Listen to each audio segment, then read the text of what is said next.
Good morning students. 9वीं class में हमारा चैप्टर नंबर 4 परमाणु संरचना यानी कि एटॉमिक स्ट्रक्चर चल रहा था। उस दिन आपको ये बताया कि परमाणु किस तरह का होता है, क्योंकि परमाणु ना तो आपने देखा है, हर व्यक्ति देख भी नहीं सकता। परमाणु का आकार इतना सूक्ष्म होता है, इतना छोटा होता है परमाणु कि आप इसको देखने के लिए माइक्रोस्कोप की जरूरत होती है।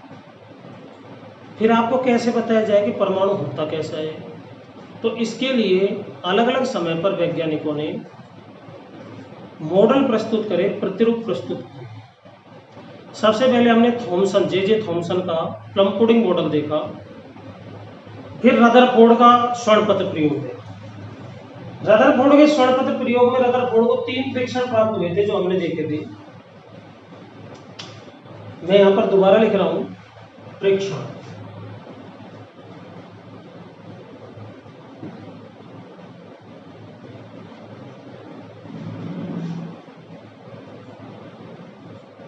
रदरफोर्ड के स्वर्णपत्र प्रयोग में प्राप्त प्रेक्षण।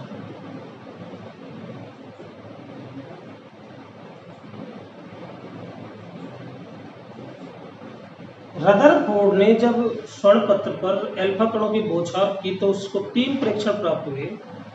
अधिकांश एल्फा कण सीधे निकल गए थे। पहला प्रेक्षण क्या प्राप्त हुआ? अधिकांश एल्फा कण सीधे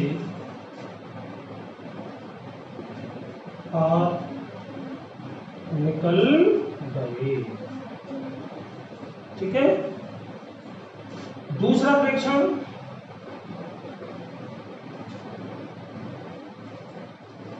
लगभग 5000 कणों में से एक एल्फा कण अपने मार्ग से विचलित हो गया, यानी कि 120 डिग्री के कोण पर लगभग विचलित हो गया।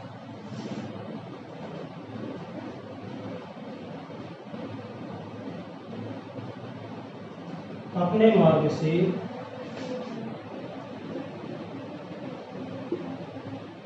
विचलित हो गया।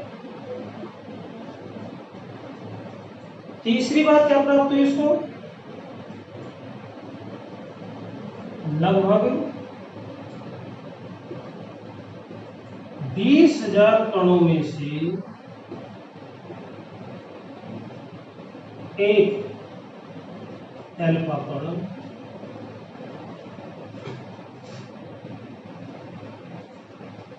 स्वरपत्र से टकराकर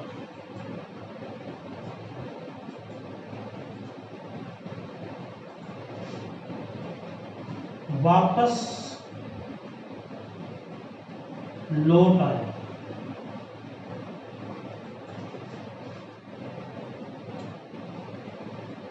ये 3 बातें रदरफोर्ड को प्राप्त हुई कि ज्यादातर एल्फा कण तो क्या निकल गए, सीधे पार हो गए। जैसे हमने देखा था प्रयोग के अंदर, ये जैसे परमाणु है, अधिकांश एल्फा कण तो सीधे निकल गए थे। कुछ एल्फा कण पार तो हो गए परंतु विचलित हो गए इस तरह से, और कुछ एल्फा कण इस तरह से आए, टकराए और वापस लौट आए।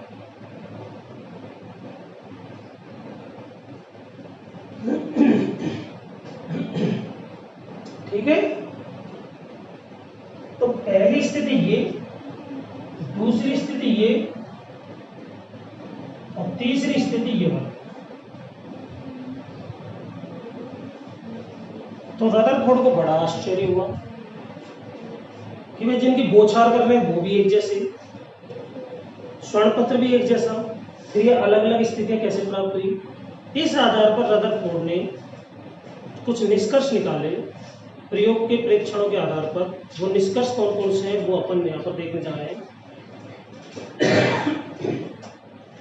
पहला निष्कर्ष उसने निकाला कि अधिकांश अल्फा कण सीधे बाहर निकल गए। क्यों निकले? क्योंकि इससे निष्कर्ष निकलता है कि भाई स्वर्ण पत्र किससे मिलकर बना है? परमाणु से। तो परमाणु का अधिकांश भाग कैसा है? खोखला है, रिक्त है। ये निष्कर्ष निकाला।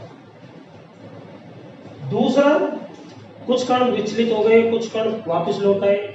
इसका कारण ये था कि निश्चित रूप से परमाणु के अंदर धनावेशित भाग छिपा होता है, जिसको वर्तमान में नाभिक के नाम से जाना जाता है। तो अब हम चलते हैं निष्कर्षों पर।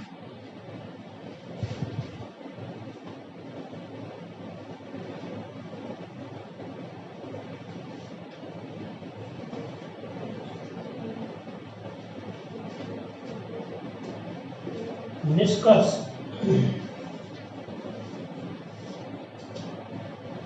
पहला, परमाणु का अधिकांश भाग रिक्त है। रिक्त की जगह हम खोखला भी कह सकते हैं।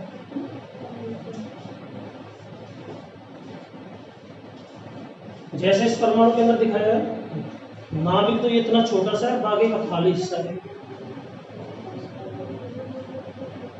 दूसरा निष्कर्ष क्या निकाला?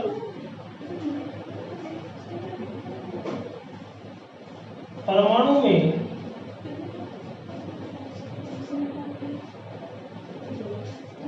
अत्यंत सूक्ष्म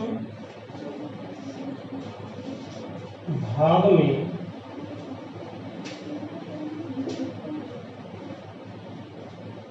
धनावेशित, परमाणु में अत्यंत सूक्ष्म स्थान लिख दो, स्थान में धनावेशित भाग छिपा होता है,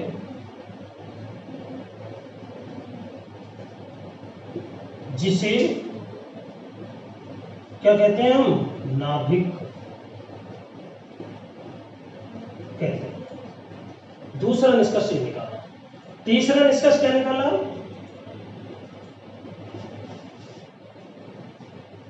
नाभिक का आकार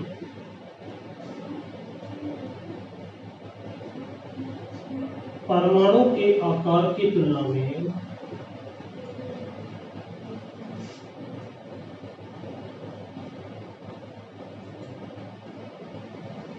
नाभिक का आकार परमाणु के आकार की तुलना में अत्यंत सूक्ष्म होता है।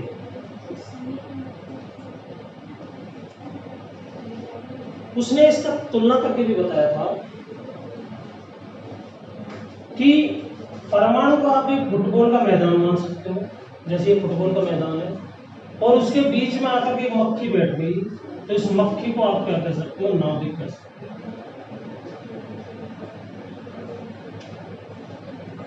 फुटबॉल का मैदान कितना बड़ा होता है और उसमें एक मक्खी आकर बैठ जाए, इतना अंतर होता है परमाणु के साइज में और नाभिक के साइज में। इससे आप आइडिया, एक तुलना कर सकते हैं। तो ये तीन निष्कर्ष प्राप्त हुए इसको रदरफोर्ड।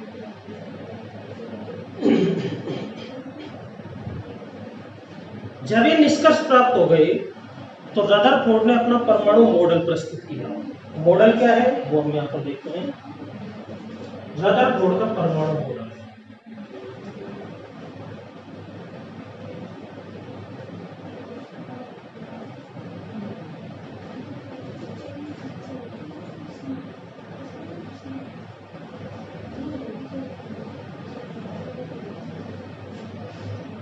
तो अगला टॉपिक है रदरफोर्ड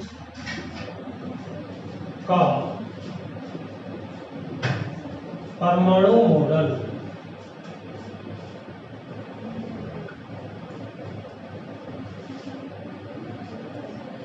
रदरफोर्ड ने जो निष्कर्ष प्राप्त करे उसके आधार पर अपना मॉडल प्रस्तुत किया था। अब ये मॉडल क्या है वो अपन यहाँ पर देख रहे हैं। पहला,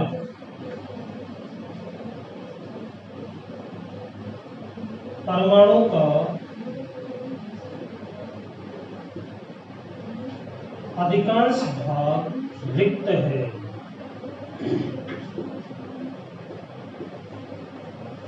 अभी हमने देखा था, निष्कर्ष में भी आया था कि परमाणु का अधिकांश भाग कैसा होता है, रिक्त होता है। दूसरी बात,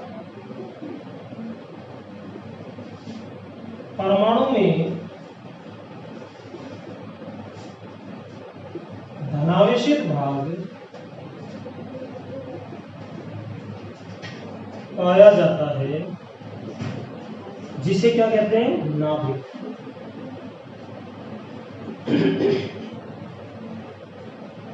परमाणु में धनावेशित भाग पाया जाता है जिसको कहते हैं नाभिक। ठीक है। तीसरी बात,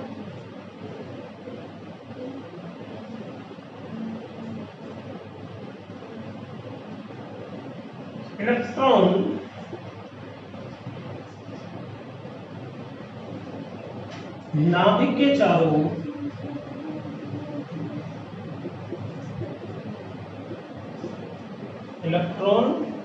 नाभिक के चारों चक्कर लगाते हैं। ये तीसरी बात बताई उसने। ठीक है। और एक थॉमसन से ले लिया था कि धनावेशित और ऋणावेशित कणों की संख्या बराबर होती है, इसलिए परमाणु वैद्युत दृष्टि से होता है उदासीन। परमाणु में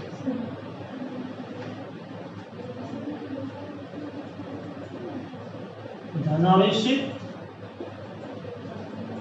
एवं ऋणावेशित कणों की संख्या समान होती है, इसलिए परमाणु वैद्युत उदासीन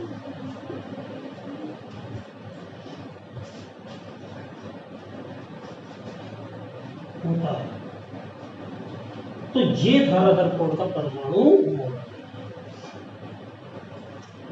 अधिकांश भाग क्या होता है, रिक्त। निष्कर्ष से लिया है, परमाणु धनावेशित भाग छिपा होता है जिसको क्या कहते हैं, नाभिक। इलेक्ट्रॉन नाभिक के चारों क्या लगाते हैं, चक्कर, परिक्रमा लगाते हैं। कैसे लगाते हैं ये नहीं बताया उसने, वो आगे नील्स बोर ने बताया। जितना धनावेशित भाग होता है उतना ही ऋणावेशित भाग होता है, तो जितना प्लस उतना माइनस, दोनों कैंसिल। परमाणु की जो प्रकृति हो गई उदासीन प्रकृति की हो गई, ना धनावेशित होता है ना ऋणावेशित। ठीक है। अब इसकी कमियां, सीमाएं।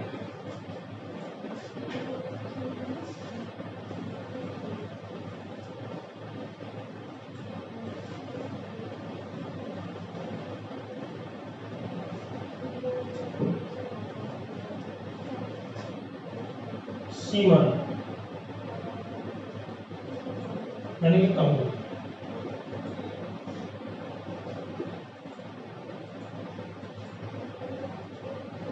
देखिए ये नाभिक है, उसने बताया धनावेशित भाग है नाभिक, और ये इलेक्ट्रॉन है। अब इलेक्ट्रॉन जब इसके चक्कर लगाएगा तो इलेक्ट्रॉन तो इलेक्ट्रॉन का ऋणावेश नाभिक या धनावेश, तो धनावेश और ऋणावेश के बीच में क्या लगेगा, आकर्षण बल। तो ये नाभिक इसको खींचता जाएगा अपनी तरफ, आकर्षित करता जाएगा, और इलेक्ट्रॉन इसके पास में आता जाएगा, आता जाएगा, आता जाएगा, आता जाएगा, आता जाएगा, अंत में यहां पर समा जाएगा। यानी कि रदरफोर्ड ने ये तो बता दिया कि इलेक्ट्रॉन नाभिक के चारों चक्कर लगाते हैं, परंतु इलेक्ट्रॉन को नाभिक आकर्षित करेगा। आकर्षित करेगा तो वो इलेक्ट्रॉन धीरे धीरे नाभिक के पास में आता जाएगा और अंत में नाभिक में समा जाएगा। इसलिए परमाणु क्या होना चाहिए, अस्थायी होना चाहिए। तो इसकी व्याख्या रदरफोर्ड नहीं कर सकता कि परमाणु अस्थायी क्यों नहीं होता, स्थायी क्यों होता है। इसकी व्याख्या नहीं कर पाया। दूसरा, जो रैखिक स्पेक्ट्रम प्राप्त होता है परमाणु का, उसकी भी व्याख्या रदरफोर्ड नहीं कर पाया। दूसरी कमी क्या थी, तो पहली कमी तो ये हो गई, परमाणु के स्थायित्व की व्याख्या नहीं कर सका। दूसरी बात, रैखिक स्पेक्ट्रम की व्याख्या नहीं कर सका। इस तरह से ये दो कमियां हैं रदरफोर्ड मॉडल की। ठीक है, तो आज ये रदरफोर्ड पूरा हो गया, कंप्लीट हो गया। अब हमारे दो मॉडल हो गए, थॉमसन का और रदरफोर्ड। कंप्लीट पढ़ लिया, ये हमने समझ लिया। आगे नील्स बोर का मॉडल जो आएगा उसको अपन अगले लेक्चर में करेंगे। ठीक है, आज के लिए इतना ही, धन्यवाद।